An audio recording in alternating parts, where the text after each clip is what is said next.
La Asamblea escuchará. The Assembly will hear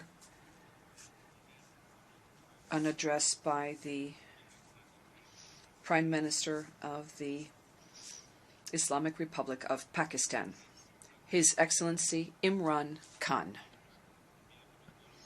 May I request protocol to escort His Excellency? I have great pleasure in welcoming His Excellency Prime Minister of the Islamic Republic of Pakistan, and I invite him to address the General Assembly. Bismillah ar-Rahman ar-Rahim. Iyyaka na'budu wa iyyaka nasta'in. Mr. President, Honorable Secretary General, Excellencies, ladies and gentlemen, I feel honored today to represent my country at this forum of world leaders, where we have a chance to discuss problems that the world is facing. I want to talk about a lot of problems, but just 4 today. And I especially came to this forum despite a difficult time in my country, facing challenges. I would not have come, but because I feel that there are some very urgent problems which the world must address. So first of all, I start with climate change. So many leaders have talked about climate change. But Mr. President, I feel that there is a lack of seriousness. Perhaps world leaders some of the leaders who can do a lot, do not realize the urgency of the situation. We have a lot of ideas, but as someone said, ideas without funding is mere hallucination. Pakistan, I'll give you start with my own country. Our country is amongst the top 10 nations in the world which are most affected by climate change. We depend upon our rivers. We are mainly an agricultural country. And 80% of the water in our rivers comes from our glaciers. The glaciers not just on the Pakistani side, even India. The 80% of the water in Ganges and the Indian rivers also comes from the glaciers, from the Himalayan glaciers, Karakoram, Hindu Kush. And these glaciers are melting at quite a rapid pace. We detected already 5,000 glacial lakes in our mountains. And if this keeps going, if nothing is done, we are scared that humans are facing a huge catastrophe. In my country, when my party came to power in the province of KP, we planted 1 billion trees in 5 years. Now we've set ourselves a target of 10 billion trees in Pakistan. Idea being to counter the effects of global warming. But one country cannot do anything. This has to be a combined effort of the world. My optimism comes from the fact that humans, the Almighty has endowed humans with great powers. We can do anything, provided our survival instinct is stirred up. And this is really what I hope that the United Nations will take a lead in this. There must be more emphasis. Richer countries must be pushed. Countries that are responsible for greenhouse gas emissions.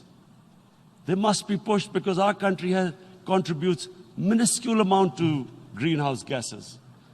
So I feel that the United Nations must take leadership in this. My second issue for me right now is even more critical.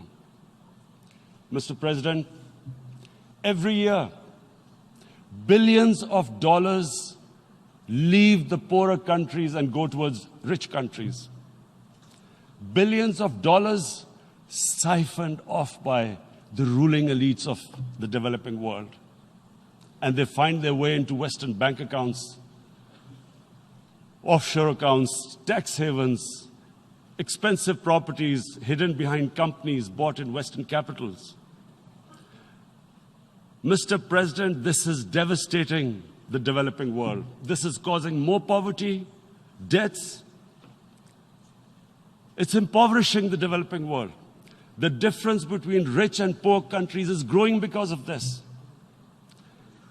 Money laundering, which happens because money leaves the poorer countries into rich countries, is not treated the same as, for instance, money from drugs or terror financing. The seriousness which terror financing and money from drugs, the way it is treated, it's not the same. The way the poor countries are being plundered by their elites. It's not happening. In my country, when I took charge of our government a year back, in the 10 years preceding that, our total debt went up 4 times.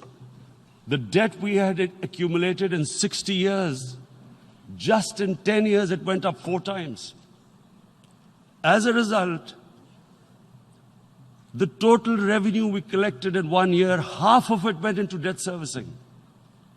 How are we going to spend money on our human beings, 220 million people, when half the money is going into debt servicing? Because our country was plundered by the elites, the ruling elite. And easily they could get the money out. And when, Mr. President, we located properties in Western capitals bought by this money through corruption and money laundering, located the properties of these corrupt leaders, we find it so difficult to retrieve it. That money, if we retrieved that money, we could spend on our human beings. But it's so difficult. The laws protecting these criminals. We do not have the sort of money to have expensive lawyers and spend millions and millions of dollars. We need help from the rich countries. And, Mr. President, it's critical. The rich countries must show political will. They cannot allow this to happen. How can the poor countries spend money on human development, which the United Nations asks, SDG? How are we going to do it when this money can easily leave our countries? So, unless the rich countries intend to build walls to stop economic refugees coming as we see right now, they must take action. They must take action now. It must be a deterrent. Corrupt ruling elites should not be able to take money out easily and park it into foreign bank accounts and into these properties abroad. And I never understand why. Why do we have these tax havens? Why is this allowed? Why shouldn't rich people pay taxes? Why is it legal to have these tax havens where you have these secret accounts? Because, the world is changing. The population of the world is growing. Sooner or later, you're going to have a crisis. If the poor get poorer and the rich get richer, There is going to be a crisis sooner or later. So this is my second point. I hope that the United Nations takes a lead in this. It involves the IMF, the World Bank, Asian Development Bank. They must find a way of stopping this plunder of the developing world. My third point,